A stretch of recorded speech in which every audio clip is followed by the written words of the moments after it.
Aliens. Extraterrestrials.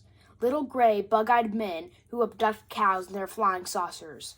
The idea of aliens walking among us has been a staple of American pop culture for decades. But some might say that these stories of otherworldly beings are true. Is the government really hiding alien bodies in crashed spaceships? Or are these people just a bunch of crazy conspiracy theorists? Though some of it is based in fact, it is still up for debate on whether or not aliens have really come into contact with humankind.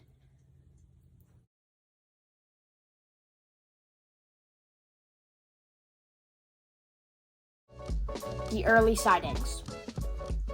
In order to talk about any aliens or government conspiracies, we must start at the beginning.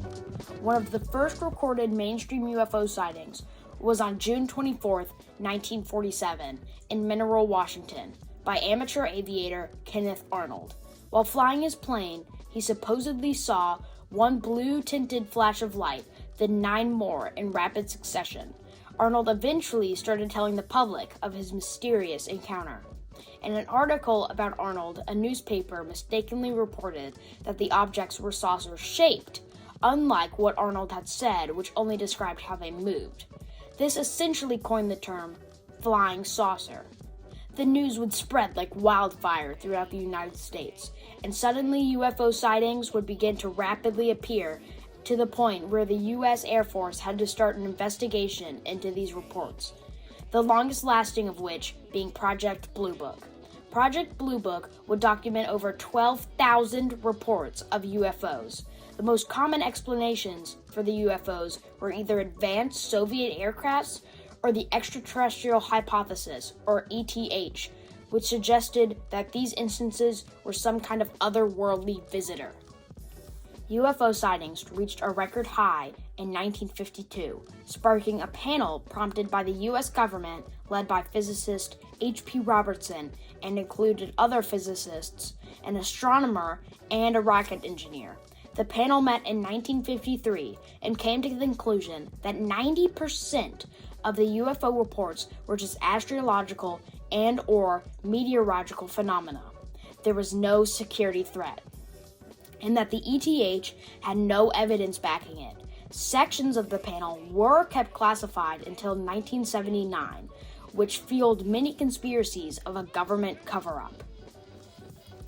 At the interest of the U.S. Air Force, in 1966, a second group of scientists was formed to review the 59 most important sightings of Project Blue Book. 2 years later, they released Scientific Study of Unidentified Flying Objects, also known as the Condon Report, named after the head of the committee, Edward U. Condon. Similarly to the Robertson panel, the Condon Report concluded that there was no need to further investigate the reports. This, combined with a lack of evidence, led to the dismantling of Project Blue Book. Extraterrestrial-based conspiracies. Now let's talk about some of the theories based around the government and a supposed cover-up. Area 51 is an Air Force installation in Groom Lake, Nevada, and also a large topic for alien discussion.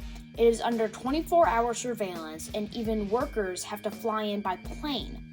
So secretive that the CIA didn't even publish a statement even mentioning Area 51 until 2013, and it was censored on Google Maps until 2018. In 1955, the CIA picked that area for use as a military plane testing site. The planes tested there were the U-2 Lockheed, A-12 reconnaissance plane, and the 4117 Nighthawk. But what about the alien theories and conspiracies about government cover-ups? In 1989, a man by the name Robert Lazar told Las Vegas reporter George Knapp that he witnessed photographs of alien autopsies and work on UFO ships inside of Area 51. Eventually, Lazar was discredited, but his words led the perfect foundation for alien conspiracies. Some have connected Area 51 to the 1947 Roswell incident. The Roswell incident is filled with misinformation, but the agreed-upon facts are as follows. During the summer of 1947, rancher W.W. Mac Brazel discovered an alien saucer consisting of rubber strips, tinfoil, and thick paper. With the flurry of possible extraterrestrial encounters in the news that summer, Brazel decided to bring the bits and pieces of the crashed saucer to the city sheriff, Sheriff George Wilcox. Wilcox would soon bring the disc to the attention of Colonel William Blanchard of the Roswell Army Airfield, RAAF. RAAF would soon gain possession of the saucer. Whether it was a weather balloon, Soviet spy device, or an actual alien saucer is still up for debate. There are thousands of different alien theories that I could not cover, and even the ones I did sound different from different people.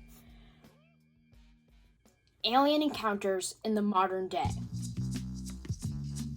During his presidency, Donald Trump signed a law that required the Pentagon to release all their information and evidence around UFOs.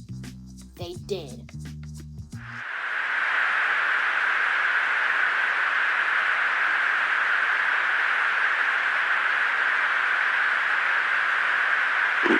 Nickel 6-1 Tango Roger, over.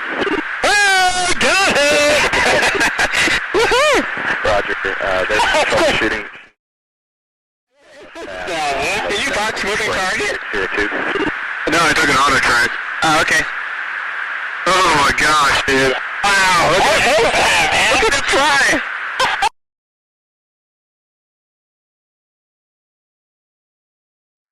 There's a whole fleet of them. Look on the ASA. My gosh. They're all going against the wind. The wind's 120 knots from the west. Look at that thing, dude.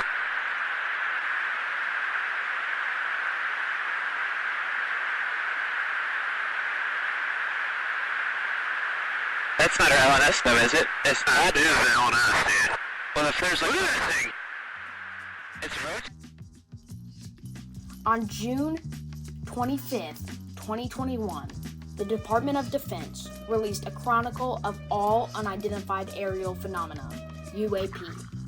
All reports were put into one of 5 categories. Those categories are airborne clutter, natural atmospheric phenomena, USG or industry developmental programs, or foreign adversary systems, and other.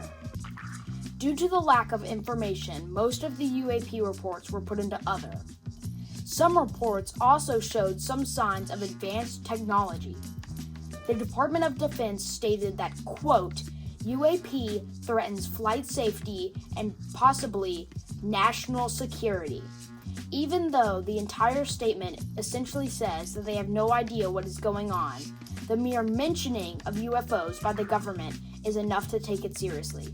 Former President Barack Obama said, "There is footage and records of objects in the skies that we don't know exactly what they are." Conclusion. The idea of creatures from another world has been around for thousands of years, but it wasn't till around the 1950s where they were pushed into the American public eye. Since then, they have inspired thousands of theories and mistrust in the government. I can assure you that this documentary only scratched the surface of the idea of alien contact.